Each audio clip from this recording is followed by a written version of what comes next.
Shalom Shalom, selamat pagi. Kita bertemu lagi dalam saat teduh berkemenangan pada pagi hari ini. Saya percaya kita semua senang, kita bahagia karena Tuhan selalu ada bagi kita. Bapak Ibu Saudaraku yang kasih dalam Tuhan, hari ini kita awali bersama dengan Tuhan. Kita membaca dan merenungkan kebenaran firman Tuhan supaya kita mendapatkan makanan rohani untuk membuat otot-otot rohani kita kuat menjalani hari-hari kita. Mari kita berdoa. Terima kasih Tuhan Yesus, terima kasih Bapa di dalam surga atas kasih karunia Tuhan, kebaikan Tuhan, anugerah Tuhan, keselamatan yang Tuhan berikan bagi kami. Terima kasih juga secara khusus untuk hari yang Tuhan berikan bagi kami. Kami akan kembali dalam aktivitas kami sepanjang hari ini. Dan sebelum kami memulai aktivitas kami datang menyerahkan hidup kami ke dalam tangan Tuhan. Kami mohon Tuhan berkati kami, berikan kami kekuatan, berikan kami sukacita menjalani dan melakukan aktivitas kami. Dan biarlah segala sesuatu yang kami lakukan hari ini untuk kemuliaan dan kebesaran bagi nama Tuhan. Dan sebelumnya Tuhan, kami akan membaca dan merenungkan firman-Mu. Urapi hamba-Mu dan urapi setiap kami, sehingga kebenaran firman-Mu memberkati kami pagi hari ini dan kami mendapatkan makanan rohani yang dari Tuhan. Terima kasih, dalam nama Tuhan Yesus kami berdoa. Amin. Baik Bapak Ibu Saudaraku yang kasih dalam Tuhan, bacaan firman Tuhan bagi kita pagi hari ini terambil dari Yohanes 12 ayat 26. Demikian firman Tuhan. Barang siapa melayani aku, ia harus mengikut aku, dan di mana aku berada, di situ pun pelayanku akan berada. Barang siapa melayani aku, ia akan dihormati Bapa. Bapak Ibu Saudaraku yang kasih dalam Tuhan, judul firman Tuhan untuk kita renungkan pagi hari ini sesuai dengan apa yang kita sudah baca adalah barang siapa melayani aku. Barang siapa melayani aku, hanya huruf besar berarti melayani Tuhan. Barang siapa, siapapun yang melakukan pelayanan, maka Tuhan ingin pertama harus mengikut aku.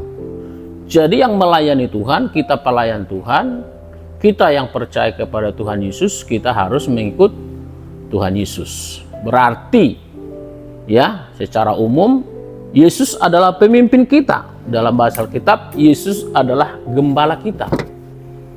Kalau Yesus adalah gembala, maka kita adalah domba-dombanya. Yang namanya domba, dan ada di sana disematkan gelar pelayan, maka dia harus mengikuti Tuhan, mengikut Yesus.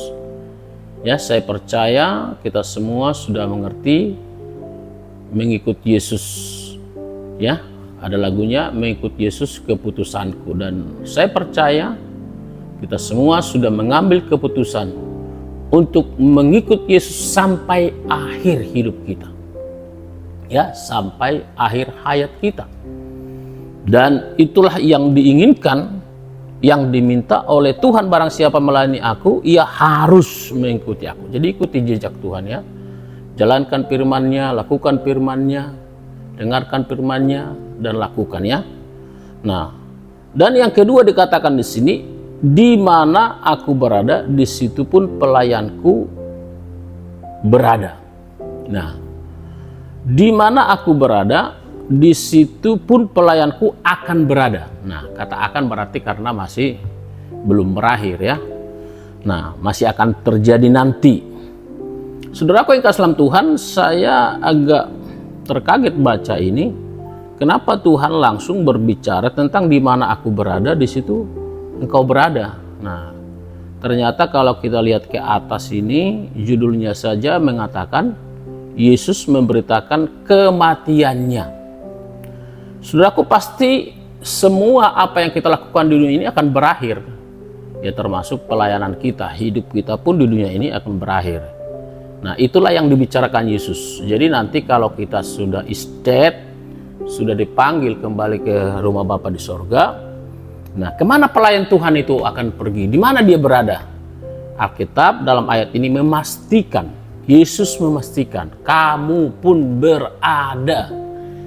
Nah, ini luar biasa ya. Jadi bisa dikatakan upah kita melayani apa? Kurang lebih begitu ya. Nah, setelah kita melayani, apa yang kita peroleh? Dan itu yang menjadi juga pertanyaan para murid ketika bersama-sama Tuhan Yesus. Ya, mungkin kita pun ya zaman sekarang ini bertanya hal yang sama ya. Dan Yesus memastikan di mana aku berada, kamu pun berada. Jadi kita akan bersama-sama dengan Tuhan. Mungkin kalau saudara setuju, ya kita seperti lagu yang mengatakan bertemu muka dengan muka ya. Ada pertemuan di udara. Artinya kita bertemu dengan Tuhan ya. Nah, kita harus yakini itu dan iman itu terjadi dalam kehidupan kita, dan itulah upaya yang akan kita dapatkan. Yang ketiga, barang siapa melayani aku, kata firman Tuhan, ia akan dihormati Bapa. Luar biasa ya. Bapak saja respect banget sama pelayan Tuhan, sama orang yang senang melayani. Tuhan respect, Allah Bapa respect, menghormati, dikatakan di sini dengan jelas. Ya. Saudaraku, masih senang nggak, masih bangga nggak dengan kalimat yang sering kita ucapkan? Melayani adalah suatu kehormatan, bukan beban. Atau mungkin sudah tergerus semangat melayani, cinta kasih melayaninya itu.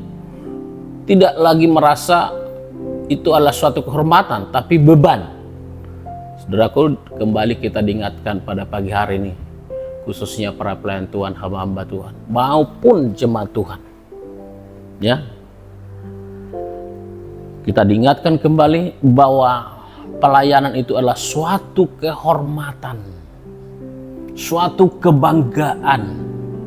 Ya, kita harus senang dan bangga menjadi pelayanan. Kita bisa terlibat melayani. Ya, nah oleh karena itu saudaraku yang kasih dalam Tuhan, ketika kita masih memiliki kesempatan untuk melayani Tuhan, ayo terus melayani. Nah, ini secara singkat aja karena waktunya. Kemarin saya mendengar ada kesaksian seorang ASN ya, pegawai negeri, sebagai narasumber berbicara tentang pelayanan. Nah, salah satu pelayanan yang dia terapkan, materi yang dia dapatkan tentang melayani itu adalah melayani dengan senyum. Ya. Nah, saudaraku yang kasih dalam Tuhan, dia bersaksi bagaimana dia mendapatkan berkat dari Tuhan karena dia melayani dengan senyum. Karena itu saudaraku yang kasih dalam Tuhan, sebagai pelayan Tuhan ketika kita melayani, ya jangan dibuat jadi beban ya.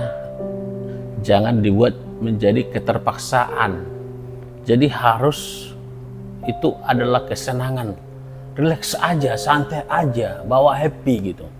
Dan itu harus terlihat dari wajah kita, ya mulut kita yang harus senyum ya, tersenyum. Jadi tersenyum ternyata itu sangat berpengaruh kepada orang yang kita layani. Coba kalau kita melayani, contohnya jemaat, menyambut jemaat di gereja dengan muka yang cemberut, ya. Itu banyak cerita tentang pelayanan seperti itu, tapi kita tidak punya waktu untuk membahas terlalu dalam tentang hal itu. Yang saya ingin tekankan, saudaraku yang kasih dalam Tuhan, dikatakan di sini, barang siapa melayani aku, maka ia akan mengikut aku, ia berada bersama dengan aku, dan ia akan dihormati. Sekali lagi diingatkan kepada kita semua, pelayanan adalah suatu kehormatan, bukan beban. Jangan jadikan pelayanan itu sebagai beban. Jangan jadikan pelayanan itu sebagai keterpaksaan, tapi kita harus melayani dengan tulus, dengan sukacita dan damai sejahtera yang dari Tuhan. Amin untuk firman Tuhan. Kiranya kebenaran firman Tuhan memberkati kita pagi hari ini. Kita berdoa, kita menyerahkan hidup kita kepada Tuhan. Terima kasih Tuhan untuk kebenaran firman-Mu. Bila setiap kami yang menjadi pelayan-Mu, kami mengikuti, melakukan kebenaran firman-Mu, dan kami mau meyakini Tuhan bahwa di mana Engkau berada, kami pun berada, dan kami percaya juga Allah Bapa sendiri menghormati setiap para pelayan-Mu. Dan oleh karena itu Tuhan, kami mau jadikan pelayanan itu satu kehormatan, bukan beban, bukan keterpaksaan, tapi kesenangan, sukacita bagi setiap kami. Berkati seluruh jemaat-Mu, berkati kehidupan mereka, pergumulan mereka. Terima kasih dalam nama Tuhan Yesus kami berdoa. Haleluya. Amin. Demikian renungan firman Tuhan bagi kita pagi hari ini. Shalom, salam berkemenangan. Amin.